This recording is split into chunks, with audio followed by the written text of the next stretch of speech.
Bonjour tout le monde, comment allez-vous? J'espère que vous allez bien. Très heureux de vous retrouver à nouveau sur la chaîne Fabelec. Après ces quelques jours d'absence, c'est vrai que côté santé, bon, ça va pas très fort avec ces allergies. J'ai un petit peu de mal. Donc raison pour laquelle, j'ai un peu levé le pied, je me suis un peu reposé et je dois dire que ça m'a fait du bien. J'espère en tout cas que vous ne souffrez pas trop de la chaleur aujourd'hui. C'est encore une journée extrêmement chaude avec des orages annoncés pour ce soir et cette nuit. Orages qui pourraient être violents par endroits, donc prudence évidemment. En parlant d'orage, j'ai justement Nathalie qui m'a demandé, Nathalie elle a 15 ans, et elle m'a demandé effectivement d'expliquer c'est quoi un orage, qu'est-ce qui se passe exactement, pourquoi est-ce qu'il y a des charges électriques dans le nuage, et qu'est-ce qui se passe exactement, c'est quoi la foudre. Eh bien on va voir tout cela ensemble dans une prochaine vidéo, parce que c'est très simple, ce sera la vidéo juste après celle-ci. Là, je vais vous parler des transformateurs. Parce que là, c'est Didier. Alors Didier, il habite Arlon. Et Didier, il se demande un petit peu comment fonctionne un transformateur. Ce sera l'occasion aussi pour nous de faire une petite révision. J'en ai déjà parlé, mais c'est vrai que comme il n'y a pas vraiment de playlist sur la chaîne, et je m'en excuse, c'est vrai qu'il faudrait que je prenne le temps de tout archiver. Mais il y a beaucoup de vidéos et ça va me prendre beaucoup de temps. Mais en tout cas, voilà, c'est avec beaucoup de plaisir que je vais réexpliquer à Didier ici les transformateurs, comment ça fonctionne, etc. Et justement, on voit ça tout de suite ensemble sur le schéma que voici. Alors, les transformateurs, très utiles évidemment. Il y a deux types de transformateurs, pour la tension en tout cas, soit les élévateurs de tension, ce sont les transformateurs qu'on retrouve notamment dans les sous-stations ou à la sortie des centrales électriques pour élever la tension en très haute tension, genre 400 000 volts, afin qu'elle puisse être transportée sur de longues distances. Ensuite, il y a d'autres sous-stations qui vont abaisser la tension. Donc c'est pour ça d'ailleurs que je dis qu'il y a deux types de transformateurs. Il y a les, bien sûr, élévateurs de tension, et puis ceux qu'on utilise couramment, notamment ici dans le domestique, mais pas seulement, aussi pour les transformateurs de quartier, où là ce sont des transformateurs abaisseurs de tension. Alors ici, on va commencer par le début, évidemment. On va commencer par le transformateur monophasé. Alors, le transformateur monophasé, c'est pas bien compliqué. Il y a deux bobinages, en fait. Il y a un bobinage primaire, ici en rouge. Il y a ici, le noyau magnétique. Et de l'autre côté, il y a l'enroulement secondaire. Vous voyez ici que c'est un transformateur classique, puisque la tension d'entrée au primaire, c'est 230 volts alternatif. Et en sortie, on a du 12 volts alternatif. Ce sont les transformateurs classiques qu'on retrouve notamment pour des sonneries d'entrée, par exemple, ou encore des parlophones. Alors, qu'est-ce qui se passe exactement dans un transformateur? Eh bien, lorsqu'on applique la tension 230 volts ici au primaire, comme c'est du courant alternatif, eh bien, le champ magnétique que va générer cette bobine, le flux magnétique, eh bien, il va changer de sens 50 fois par seconde. Et il va circuler ici dans le noyau magnétique. Et par induction, eh bien, ça va induire une tension. Et comme il y a une charge qui sera branchée ici sur le secondaire, comme par exemple la sonnerie, il va y avoir un courant aussi qui va circuler, courant alternatif de même fréquence que le primaire. Donc en fait, ici au niveau de la bobine secondaire, il y a une tension et donc un courant qui sont induits par le champ magnétique, par le flux magnétique, induit également par l'enroulement primaire. Et donc voilà, ce champ magnétique va circuler dans le noyau magnétique, tout simplement pour venir induire une tension et un courant au niveau du secondaire. Donc ça, c'est pour le transformateur classique, le transformateur monophasé. Alors à côté, il y a le transformateur triphasé. Alors déjà, qu'est-ce qu'on peut en déduire du transformateur triphasé? On peut déjà remarquer une chose, c'est qu'il y a une similitude, évidemment, et on peut d'ores et déjà dire qu'un transformateur triphasé, en réalité, c'est trois transformateurs monophasés.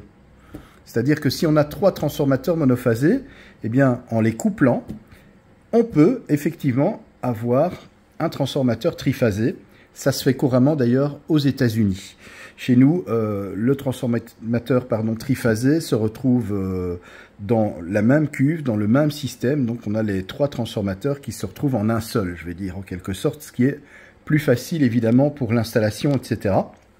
Mais sinon, en fait, il est judicieux et important de dire que le transformateur triphasé, ce sont donc trois transformateurs monophasés. Alors, Vous avez ici, bien sûr, le premier enroulement pour la première phase, le second enroulement pour la deuxième phase, et le troisième enroulement pour la troisième phase. Vous voyez ici que j'ai mis HTA, donc c'est de la moyenne tension, 20 000 volts. Alors je sais que nos amis français vont me dire « Ah, mais on ne dit plus moyenne tension ». En Belgique, on parle encore de moyenne tension. Donc voilà, mais on peut dire aussi HTA. De toute façon, c'est la même chose. On voit très très bien la tension, c'est 20 kV. Pour ensuite abaisser la tension. Alors là, j'ai pris l'exemple, comme ça devient la norme, du 3 fois 400 volts plus neutre. C'est pour ça, en fait, qu'on a les deux tensions, 400 volts, 230 volts. Alors, je vous retrouve dans un instant. Je vais vite faire le couplage pour vous montrer. Et ensuite, on se retrouve à nouveau sur ce schéma. Voilà, pour moi, ça m'a pris quelques instants. Pour vous, c'est tout de suite. Voilà donc les couplages réalisés sur ce transformateur triphasé.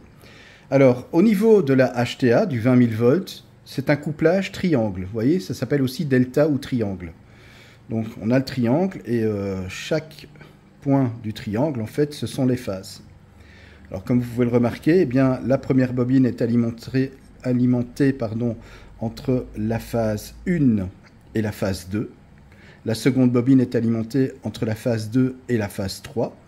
Et ensuite, eh bien, la troisième bobine est alimentée entre la phase 3 et la phase 1. Donc ça, c'est un couplage triangle. Et au niveau maintenant du secondaire, eh bien, au niveau du secondaire, ce n'est plus un couplage triangle, delta, mais c'est un couplage étoile star avec le neutre ici. Donc le point milieu, c'est le neutre. Alors pour ce faire, voilà donc le couplage des bobines secondaires. Donc on a bien chaque bobine qui est reliée ensemble par ce câble de liaison qui est en fait le point neutre. Point neutre d'ailleurs, j'ai oublié quelque chose d'important, qu'on raccorde évidemment à la Terre. Voilà, c'est ce qu'on appelle le régime du neutre. Et donc, de telle sorte à ce que, au niveau secondaire, eh bien, on a 400 volts entre les phases, que ce soit la 1, la 2, la 1, la 3 ou encore la 2, la 3. Et on a 230 volts entre chaque phase et le point neutre. Donc si je mesure la tension entre par exemple la phase 3 ici et le neutre, j'aurai 230 volts. Entre la phase 2 et le neutre, j'aurai 230 volts. Entre la phase 1 et le neutre, j'aurai également 230 volts. Et entre les phases, L1, L2, j'aurai 400 volts, L2, L3, 400 volts, et L1, L3, 400 volts. Voilà, donc ça, c'est la configuration qu'on retrouve évidemment pour le réseau basse tension, donc triphasé, 3 fois 400 volts plus neutre. Alors c'est vrai qu'on m'avait fait la remarque, et effectivement, je ne sais pas si vous avez déjà remarqué chez nous en Belgique, certains postes de transformation, il n'y a qu'un seul transformateur qu'on voit en haut de poteau, qui reçoit donc la HTA, 20 000 volts, et en fait, il y a deux cabines. Il y a une cabine où il est marqué 230 volts et une autre cabine où il est marqué 400 volts. Donc, c'est-à-dire que ce transformateur délivre en fait les deux systèmes triphasés, le 3 x 230 volts et le 3 x 400 volts, avec le neutre évidemment et leurs cabines respectives. Donc voilà, suivant les couplages du transformateur, effectivement, eh bien, à ce moment-là, au niveau du couplage secondaire, le couplage se fait évidemment en étoile et donc il y a un neutre, mais en 3 x 230 volts, celui-ci n'est pas distribué. Enfin, quand je dis n'est pas distribué, en réalité, ce neutre, il arrive bien aux bornes interruptives qu'on appelle aussi le sectionneur 125 ampères dans votre coffret, si c'est le plus ancien, 25S60, le coffret de comptage, ou encore le plus récent, le 25D60 avec les compteurs intelligents. Eh bien, effectivement, au niveau du sectionneur, des bornes interruptives, comme on les appelle, eh bien, effectivement, le neutre arrive bien à ces bornes, mais en 3 x 230, forcément, n'est pas utilisé, car tout simplement, il ne sert à rien, vu qu'on a déjà la tension 230 volts. Donc voilà pour la petite explication. Pour les transformateurs maintenant, uniquement pour le 3 x 230 volts, eh bien là, c'est un couplage qui est semblable en tout point à celui-ci. Donc, c'est-à-dire qu'on va retrouver le même couplage au niveau du secondaire. Donc, il n'y a pas de neutre. Et effectivement, on va se retrouver cette fois-ci en 3 x 230 volts avec non plus 400 volts entre phases, mais bien 230 volts. C'est un réseau qui est encore couramment, je vais dire, utilisé en Belgique, bien que la norme tend à disparaître et on arrive, je vais dire, à construire maintenant des réseaux 3 fois 400 volts plus neutre, parce que voilà, c'est comme ça, c'est dans les normes, et il faut aussi qu'on s'aligne aux autres pays européens. Donc on laisse tomber de plus en plus le réseau 3 fois 230 volts. D'ailleurs, des gestionnaires de réseau comme Ores, comme Sibelga, comme Reza en province de Liège, ou encore Fluvius en région flamande, eh bien, commence tout doucement à changer le réseau et à passer du 3 fois 230 volts au 3 fois 400 volts plus neutre, parce que voilà, c'est la norme et il faut qu'on s'aligne à l'Europe. Voilà donc pour le fonctionnement du transformateur. Donc on a vu effectivement tout d'abord le transformateur classique, monophasé. On a vu également le transformateur triphasé, donc qui est composé, comme je l'ai dit en début de vidéo, de 3 transformateurs monophasés en fait, mais tout, je vais dire, est relié en un en réalité. Donc voilà, finalement, ça peut paraître un peu complexe comme ça au niveau du fonctionnement, mais en fait, il s'avère que c'est pas trop compliqué. Alors je vais revenir dans un instant et je vais vous montrer un modèle de transformateur, parce que c'est vrai qu'il y a au niveau des transformateurs monophasés plusieurs modèles, et on utilise aussi couramment dans des amplificateurs audio par exemple, des amplificateurs de puissance, on utilise ce qu'on appelle des transformateurs toriques qui ont l'avantage d'avoir un meilleur rendement, moins de pertes dans le fer, puisque le noyau magnétique, le fait qu'il soit circulaire, eh bien, fait qu'il est plus performant. Et donc je vais vous montrer ça tout de suite. Je vous retrouve dans quelques instants, et pour vous ce sera tout de suite. Voilà, la magie, je ne vais pas dire du montage, il suffit de faire pause sur la vidéo. C'est vrai que c'est bien pratique, comme ça, ça m'a permis d'aller chercher ce transformateur. Voilà, c'est un transformateur que j'ai récupéré d'un amplificateur.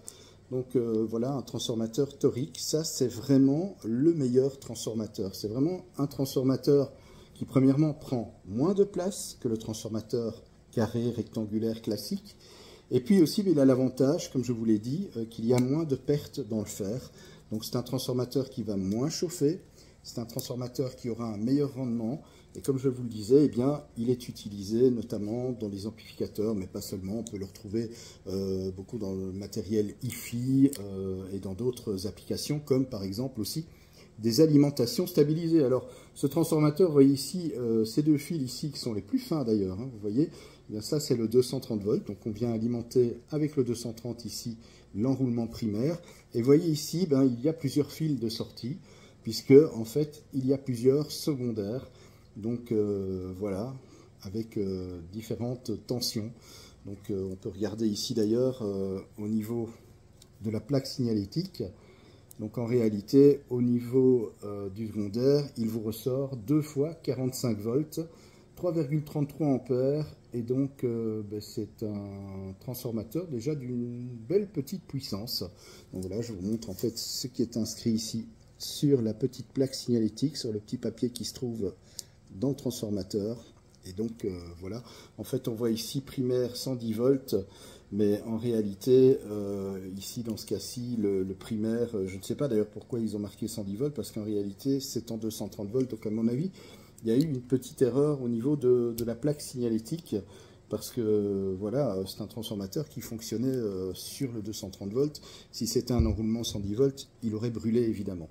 Ce qui n'est pas le cas, donc à mon avis, il y a eu effectivement, lors de sa fabrication, eh bien, une petite erreur au niveau de la plaque signalétique. Je pense que la plaque signalétique correspond à un transformateur qui fonctionne pour les États-Unis notamment, et le 120 volts.